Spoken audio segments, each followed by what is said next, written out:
नमस्कार, मैं आशीष शर्मा आप सभी का आपके अपने इस यूट्यूब चैनल पे स्वागत करता हूँ। आज के इस वीडियो में मैं आपके साथ रेलवे एग्ज़ाम की प्रिपरेशन से रिलेटेड अपने एक्सपीरियंस साझा करना चाहता हूँ, जिससे हो सकता है कि आप सभी को भी कुछ ना कुछ मदद मिले। देखिए, मेरा मानना ये है कि अगर आप एक सीरियस कैंडिडेट हैं और आपने ये डिटरमिन कर लिया है कि रेलवे की एक सीट आपकी ही है, तो परीक्षा को क्रैक करने के लिए आपके पास एक प्रॉपर स्ट्रेटजी का होना बेहद ज़रूरी है। अगर मैं अपनी बात करूं, स्टार्टिंग में जब रेलवे की प्रिपरेशन कर रहा था, तैयारी के दौरान मैंने क्या पढ़ा था। सबसे शुरुआत में तो मैंने ये पता किया था कि रेलवे के एग्ज़ाम में कौन कौन से सब्जेक्ट पूछे जाते हैं। तो मुझे पता चला कि इसमें 3 ही सब्जेक्ट पूछे जाते हैं, मैथ्स, रीजनिंग और जीएस। तो मैथ्स की स्टार्टिंग जो की थी मैंने, एस टी यादव की एक बुक आती है, उसमें काफ़ी बेसिक से दिया होता है। अगर आप स्टार्ट करना चाहते हैं तो आप उस बुक का सहारा ले सकते हैं। उसमें चैप्टर वाइज तो है ही है, एक एक चैप्टर में कौन कौन से टाइप बनते हैं टाइप वाइज भी दिया है। तो वो बुक स्टार्टिंग में पढ़ने के लिए काफ़ी अच्छी है। और उसके बाद मैंने आर एस अग्रवाल का भी सहारा लिया था। इन दोनों बुक्स को पढ़ने के बाद घटना चक्र की प्रीवियस ईयर में जो रेलवे के क्वेश्चंस पूछे गए हैं, उन सब का संकलन दिया होता है। घटना चक्र की एक बुक आती है, तो उसका भी सहारा लिया था। सेम इसी तरीके से रीजनिंग की प्रिपरेशन के लिए, रीजनिंग में चैप्टर वाइज तैयारी करने के लिए, चैप्टर वाइज पढ़ने के लिए के पी सिंह को मैंने पढ़ा था और उसके बाद घटना चक्र को पढ़ा था। उसके बाद जीएस की जब तैयारी की थी, जीएस के लिए मैंने, जीएस तो काफ़ी वास्ट सब्जेक्ट है, आपको भी पता है।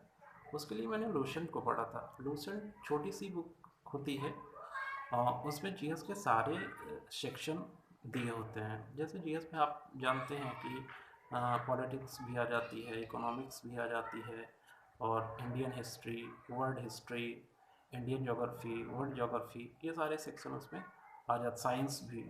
तो ये सारे सब्जेक्ट उसमें लोशन पे दिए होते हैं। और साइंस के लिए रेलवे की किसी भी एग्ज़ाम में साइंस का अपना एक अलग रोल है, उसकी एक अलग भूमिका है। तो साइंस के लिए एक अलग से आती है लोशन की बुक, तो आप उसको प्रेफर कर सकते हैं। अगर आप इतना कुछ पढ़ लेते हैं तो फिर रेलवे का कोई भी एग्ज़ाम अगर आप देते हैं तो ये मोर देन इनफ है।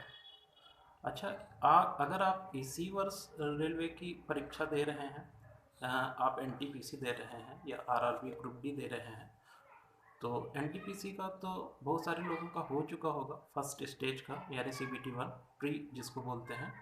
और जिसने भी अच्छा खासा स्कोर किया है, अगर आपने 60 प्लस आपके रा मार्क्स आ रहे हैं, तो चांसेस ज़्यादा हैं कि आपका नाम आ जाए।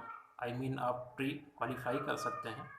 और कुछ एक लोग ऐसे भी होंगे जिनका अभी तक पेपर नहीं हुआ होगा, उनका फेज़ फिफ्थ में हो जाएगा। तो अगर आप एनटीपीसी का एग्ज़ाम दे रहे हैं या आरआरबी ग्रुप डी का एग्ज़ाम दे रहे हैं, तो उसके लिए आप इस चैनल को सब्सक्राइब कर सकते हैं। मतलब मेरे कहने का मतलब ये है कि अगर आप रेलवे का कोई भी एग्ज़ाम दे रहे हैं तो आप इस चैनल को सब्सक्राइब कर सकते हैं। सब्सक्राइब करने से आपको काफ़ी फ़ायदा मिलेगा, काफ़ी जानकारी मिलेगी। आने वाले टाइम में मैं आपके लिए मैथ्स की एक सीरीज़ लाने वाला हूँ।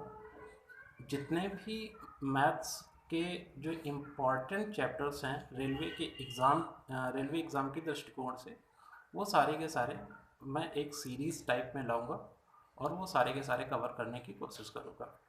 तो आप इस चैनल को सब्सक्राइब कर लें और आपके जो दोस्त हों उन लोग के साथ भी शेयर कर सकते हैं, उनको भी सब्सक्राइब करवा सकते हैं।